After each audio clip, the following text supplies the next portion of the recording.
Hi guys, thanks for clicking on the video today. My name is Elliot Forbes and this is episode 22 of Men's Grooming Weekly. So if this is the first time you're watching any of my videos, this channel is dedicated to hair, beard and grooming tips for the modern man, and that's something you're interested in, please consider subscribing. The format of the show is the same every week. We're going to be first starting off with a new product, then we're going to be talking about my hair icon, which this week is Timothée Chalamet, and finally we're going to be finishing off with a question. But first off, we're going to start with my favourite TikTok from the last 7 days.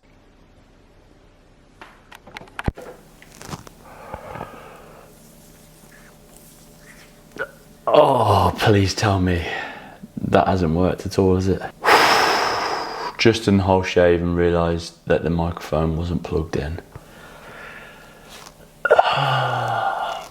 Okay, now into the show. And my product of the week this week is the Mojo Defining Paste. I've really quite enjoyed this product. I've been using this in the shop on quite a lot of clients. It's got quite a buildable quality to it. So the more you put in, the more hold it's got and the more texture and the more definition it will have. But if you don't want it to have that same amount of texture, you can rein it back and not use quite as much. If you use what I would consider to be like a normal amount of product, then it's going to have quite a lot of hold on it, quite a strong hold actually. But you can see today I've got a little bit of movement. It's a little bit easier to move around. So all I did was just use a little bit less and I can now run my hands through it. If you use a normal amount, then it is a little bit harder. It stays in that place. If you've got thick hair and you really want it to stay in place throughout the day, this is a great product. And this week's hair icon is someone that I think has got amazing hair, and it's Timothée Chalamet. And this look, I think it's as short as really he wants to go. He's got a very slim, very defined face, and this is probably as short as it wants to go. Nice and textured, really loose. In at number 4 is this slightly off-center parting. I love how it's a little bit more of a groomed look, but still has all that texture and lovely volume in there. In at number 3 is this look from the Oscars. It's probably as groomed as he's ever want to go with his curly hair. If you tried to groom it too much, it would look too done and too much, as though too much effort has gone into it. Bit more of a stricter part in here, and I think this looks great on him. In number 2 is this mid-length cut, really loose, really textured, really disheveled. I love how it's got the width in through the sides and then the width in at the back there. I think it really brings his face out. In at number 1 is this haircut from the Little Women premiere. A much longer cut, almost very bob-like. Either been left to dry very naturally or had the diffuser on it so it can allow those curls to really come out. I love how it's worn a little bit more forward, going onto the cheekbones, and still has lots of volume, lots of bounce, lots of curl. I think this is amazing. And this week's question is, what sea salt spray would you recommend that is not too expensive? Now, generally when it comes to products, I would always say the more expensive a product is, the better it's going to be, the higher quality ingredients they're going to have, and generally the better look it's going to then have in the hair as well.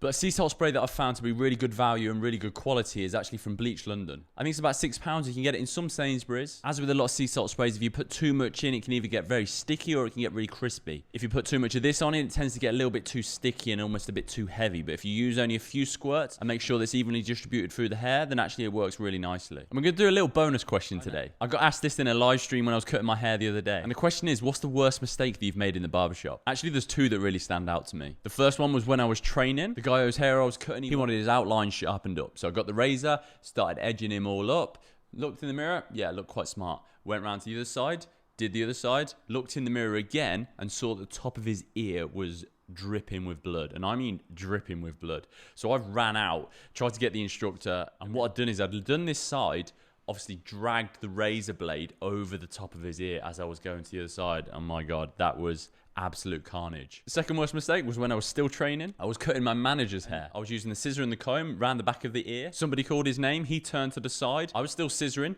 took a chunk off the back of his ear. The ear was actually left on my scissors. He came in the next morning, he had plaster on, he had sunglasses on, hadn't slept at all. He took the plaster off. We tried to then put another one on, had a white shirt on, and it went everywhere still. It was absolutely pouring with blood.